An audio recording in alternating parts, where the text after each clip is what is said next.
అమ్మవారి నుదుట బొట్టుగా మారిన సూర్యుడు.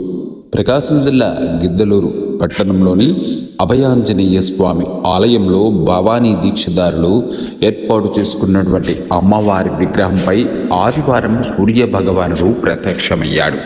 సూర్య భగవానుడు అమ్మవారి నుదుట బొట్టుగా మారిన ఈ దృశ్యం ప్రజలను, అక్కడికి వచ్చినటువంటి భక్తులను అబ్బురపరిచింది.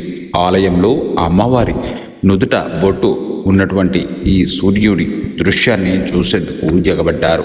స్వామివారి అనుగ్రహం లేకపోతే ఇంతటి మహిమ ఎలా వస్తుందని ఇక్కడి ప్రజలు అనుకుంటున్నారు.